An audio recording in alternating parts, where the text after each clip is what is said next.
ताणं नमो सिद्धाणं नमो आयरीयाणं नमो वज्झायाणं नमो लोये सव्यसाहुणं नमः श्रीवर्धमानाय निर्धूतकलिलात्मने सालोकानां त्रिलोकानां यद्विद्यादर्पणायते नमो अरियन्ताणं नमो सिद्धाणं नमो आयरीयाणं नमो वज्झायाणं नमो लोये सव्यसाहुणं अनंत अनंत से परमेष्ठी भगवान की, आदि ब्रह्म आदिनाथ भगवान की, वर्तमान शासनी महावीर भगवान की, आचार्य सौंदर स्वामी महाराज की, आचार्य विश्व सागर जी महाराज की, अहिंसा में विश्व धर्म की।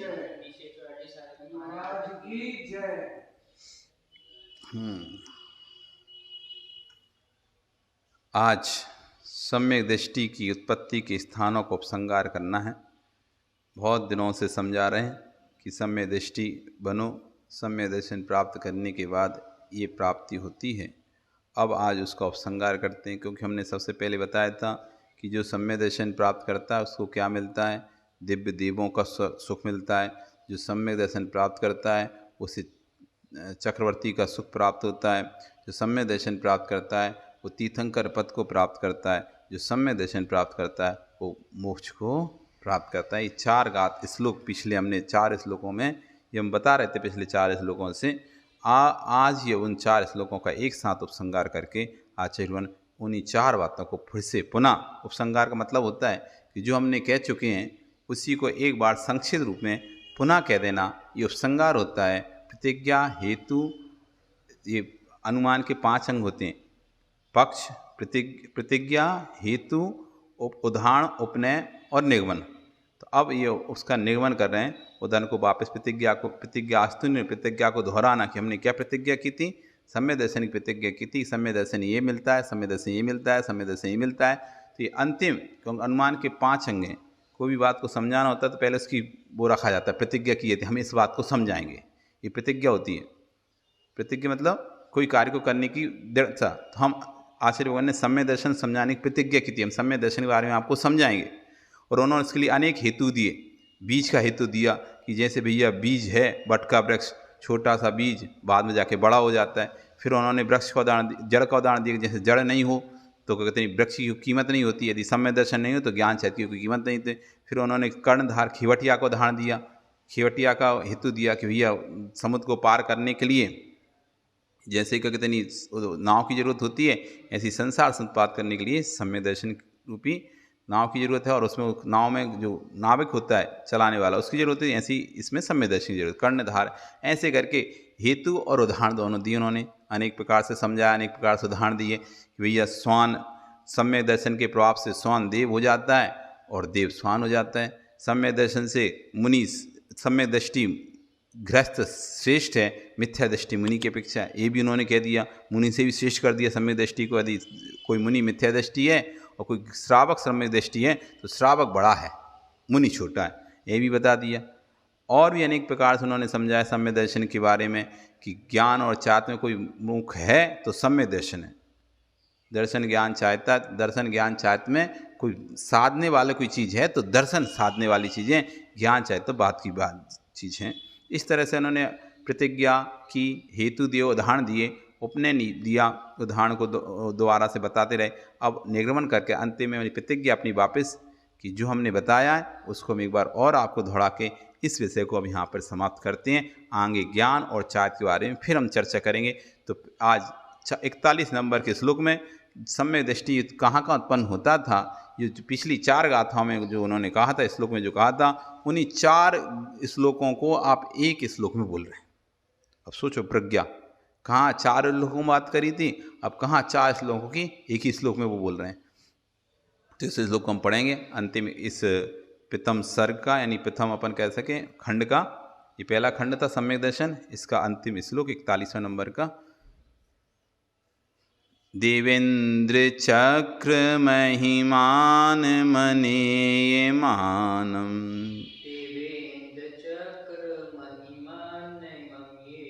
राजेन्द्र चक्र मवनींद शिरोर्चिनीयम, धर्मेन्द्र चक्र मदीरीकृत सर्वलोकम् लब्ध्या शिवं च जिन भक्तिरूपेति भव्या।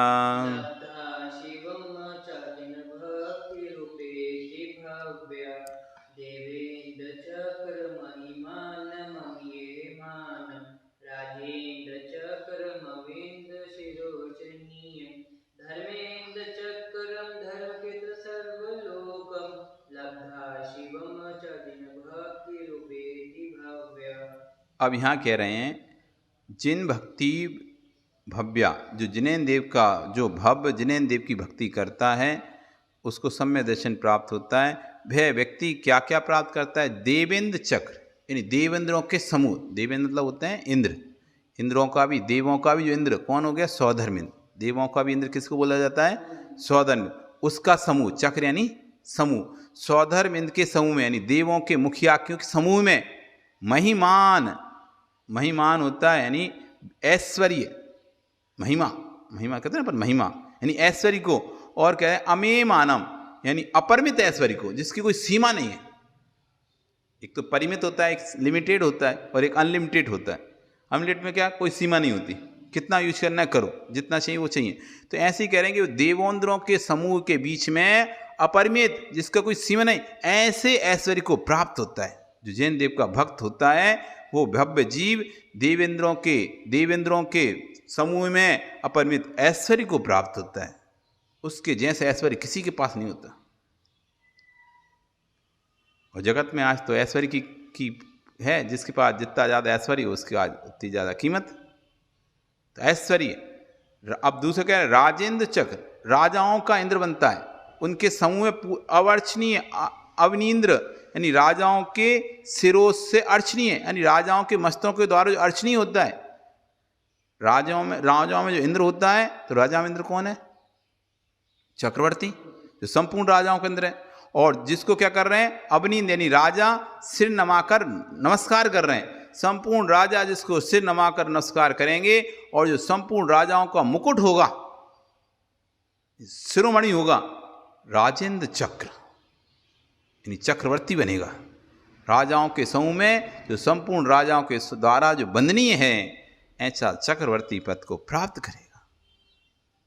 फिर कह रहे हैं धर्मेंद्र चक्र, धर्म चक्र के समूह में, धर्मों में जो इंद्र, धर्मों में इंद्र कौन है? भगवान अरिहंत परमेष्टि। उनके समूह में भी कौन? तीर्थंकर। सभी अरिहंत हैं, अरिहंत सबको केवल ज्ञान है, लेकिन सबका शासन तो नहीं चलता ना। शासन तो सिर्फ किसका चलता है? तीर्थंकर। वाणी सबकी खिड़ती है, लेकिन शासन सबका नहीं चलता। ज्ञान सबको एक सा है, लेकिन शासन सबका नहीं चलता।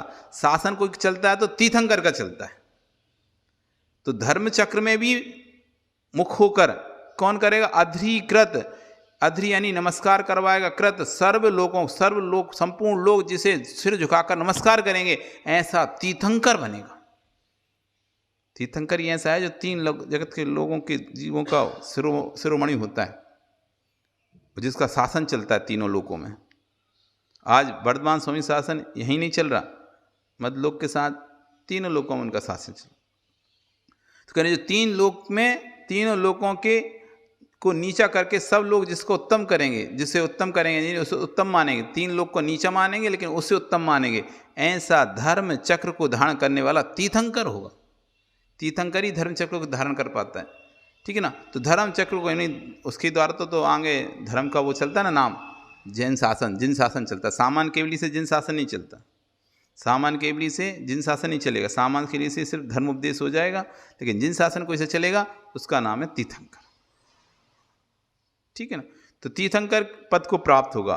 फिर कह रहे हैं लब्ध्या शिवम, और अंत में शिवम यानी मोक्ष को प्राप्त हो जाएगा। जिन भक्ति उपैति भव्या, जो जिनेन्द्र देव की भक्ति को करता है, ऐसा व्यक्ति मोक्ष को भी प्राप्त कर लेगा। क्रम से पहले वो देवेंद्र राजाओं में उसने भोग भोगे, फिर उसने मनुष्य गति में आया, तो मनुष्य पहले तो देवों के अंदर मुखिया बन के रहा, फिर मनुष्य यहाँ तो मत्स्यों के अंदर मुखिया बन के रहा, फिर मुनि बना तो मुनियों में ही मुखिया हो गया, तीर्थंकर बन गया सब में, क्योंकि सबसे बड़ा मुखिया वही है, तीर्थंकर ही सब मुनियों में, इसके ऊपर कोई यही नहीं है। फिर उसके बाद आगे जाके सिद्ध बन गया, सारे पद क्रम से प्राप्त कर लिए, देव पद का भी सुख भोग लिया, मनुष्य का भी सुख बोल लिया, मुनि पद का भी सुख बोल लिया, और अंत में जाके मोक्ष को प्राप्त कर लेता है जो जिनेन्द्र देव का भक्त हो, ऐसा भव्य सम्यक दृष्टि। इसलिए यहाँ हमको पूरा पुरुषार्थ कर देना है कि हमको भी सम्यक दर्शन प्राप्त करना है। बस सम्यक दर्शन प्राप्त हो जाएगा, फिर किसी चीज़ की चिंता नहीं करो, फिर सब अपने आप स्वतः ही स्वतः हो जाएगा। इस तरह आज सम्यक दर्शन की उत्पत्ति के स्थानों को उपसंहार किया।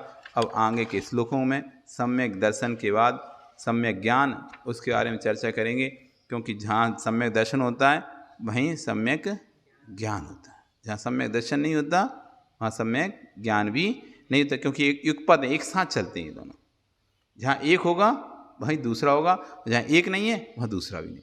तो जहाँ सम्यक दर्शन होगा वहीं सम्यक ज्ञान होगा, जहाँ सम्यक दर्शन नहीं है वहाँ ज्ञान भी सम्यक ज्ञान नहीं होगा। चाहे वो कितनी शास्त्रों का ज्ञान पढ़ा रहा है, कितने ही 11 अंग का पाठी हो जाए, लेकिन तब भी वही सम्यक दर्शन नहीं है तो उसका ज्ञान मिथ्या ज्ञान ही कहलाएगा। द्रव उसको ज्ञान सही है, लेकिन भाव ज्ञान उसको शून्य हो जाएगा। बोली भगवान महावीर स्वामी की।